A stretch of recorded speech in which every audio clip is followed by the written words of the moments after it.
जय हिंद बच्चों।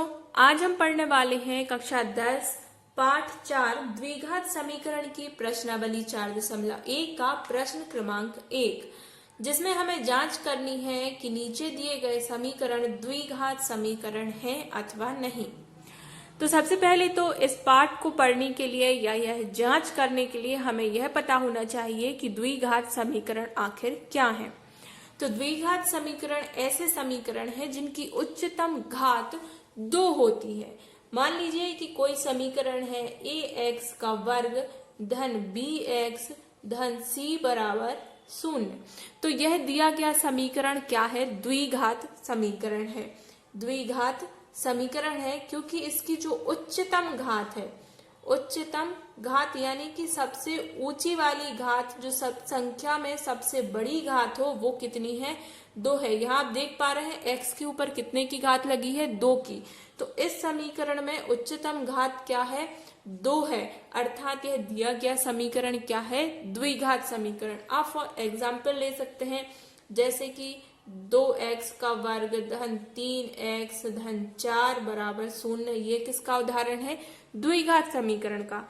अब अगर इसमें से मान लीजिए हम इस 3x को हटा देते हैं, तब भी यह क्या होगा? 2x का वर्ग धन 4 बराबर 0। यह भी क्या रहेगा? द्विघात समीकरण रहेगा। इसके बाद अगर हम इसमें से 4 को भी हटा देते हैं और हम लिख देते हैं 2x बराबर 0, तब भी यह क्या होगा? द्विघात समीकरण रहेगा, क्योंकि अभी भी इस समीकरण में क्या है? उच्चतम घात 2 है। बट अगर हम बाकी का समीकरण लिख दे रहे हैं 3x धन हमने 4 भी लिख दिया, बट यहाँ से हमने ये 2x का वर्ग हटा दिया, तब यह दिया गया समीकरण जो है ये द्विघात समीकरण नहीं होगा, क्योंकि अब इसकी जो उच्चतम घात है वो क्या हो जाएगी? वो रहेगी 1। देखिए, घात किसकी गिनते हैं हम? जो चर संख्या है, और इसमें चर संख्या क्या है? x है। x चर संख्या है और चर संख्या की उच्चतम घात क्या है? 1। यहाँ पर x के ऊपर कोई घात नहीं है, मतलब कि कितने की घात है? 1 की घात। यहाँ पर x के ऊपर कितने की घात थी? 2 की घात। तो 2 की घात है तो द्विघात समीकरण है, और 1 की घात है तो आप एक घात समीकरण भी कह सकते हैं, या फिर इसको हम क्या बोलते हैं? रैखिक समीकरण। आई होप आपके लिए समझ आ गया होगा कि द्विघात समीकरण मतलब कि चर की उच्चतम घात कितनी होनी चाहिए? 2 होनी चाहिए। चलिए अब हम इन प्रश्नों को हल करते हैं। इसमें क्या है? हमें सबसे पहले दिया गया है, जो समीकरण दिया गया है वह हम लिख देंगे कि दिया है x धन 1 का वर्ग बराबर 2x ऋण 3।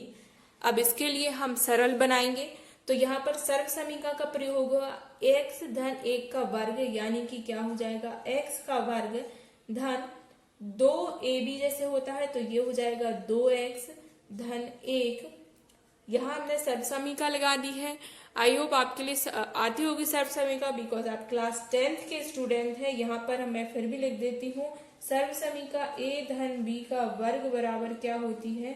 a का वर्ग धन b का वर्ग धन 2ab। यहाँ पर हमने इस सर्व समीकरण का प्रयोग किया है, तो ये हो गया x का वर्ग धन 2x धन b का वर्ग, यानी कि 1 का वर्ग 1 ही होता है। इसको हम अंदर गुणा करेंगे, ये हो जाएगा 2x ऋण 3 दूनी 6, और ऋण आएगा क्योंकि 3 के आगे ऋण का चिन्ह है।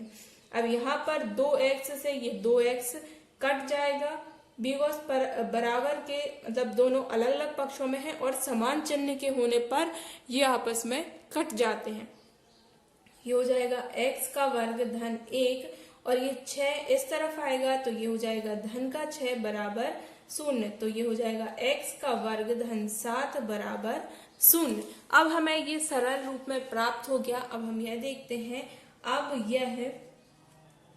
अब यह समीकरण या फिर अब यह ax का वर्ग धन bx धन c बराबर 0 की अवस्था में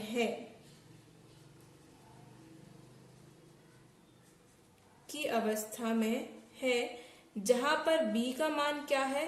जहां b बराबर 0 है। देखिए यहाँ पर x का कोई एकल पद नहीं है जहां पर x एक घात के रूप में हो। यहाँ पर x के ऊपर 2 की घात है और एक है अचर पद, यानी कि यहाँ पर b की वैल्यू जो है 0 है, b बराबर 0 है।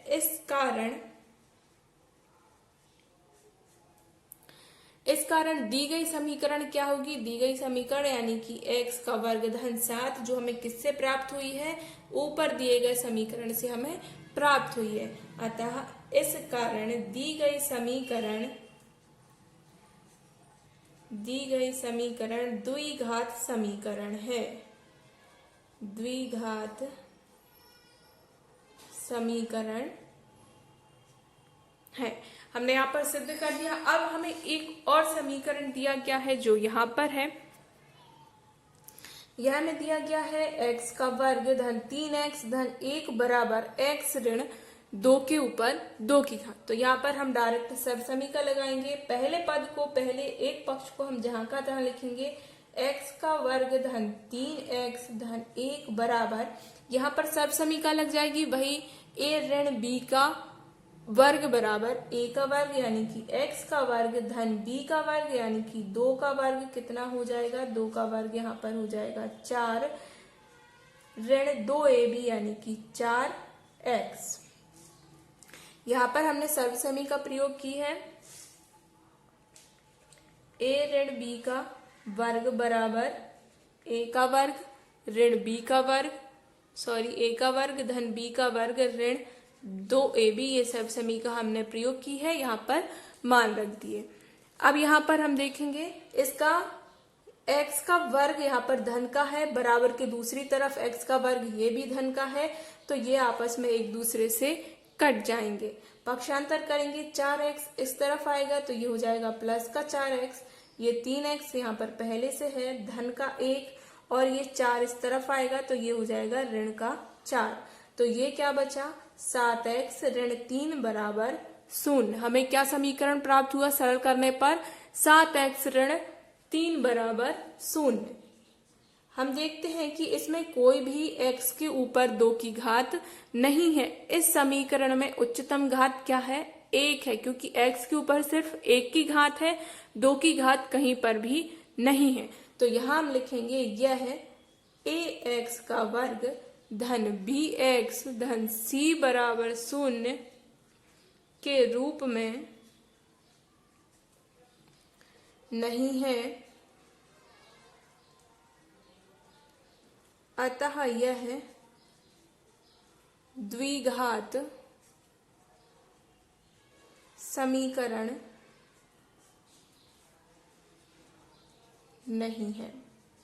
हमने 2 प्रकार के सवाल हल किए, जिनमें जो पहला सवाल था इसमें दिया गया जो समीकरण है वह द्विघात समीकरण है, और जो हमने दूसरा प्रश्न हल किया इसमें दिया गया समीकरण द्विघात समीकरण नहीं है। इसी आधार पर बाकी के जो 6 प्रश्न और है, टोटल 8 प्रश्न है, तो यहाँ पर बाकी के जो दिए गए 6 प्रश्न है आपको उन्हें भी सॉल्व करना है। अगर आपको किसी भी प्रश्न में समस्या जाती है तो आप हमें कमेंट करके बोल सकते हैं, हम उसका वीडियो आप तक पहुंचाने का पूरा प्रयास करेंगे।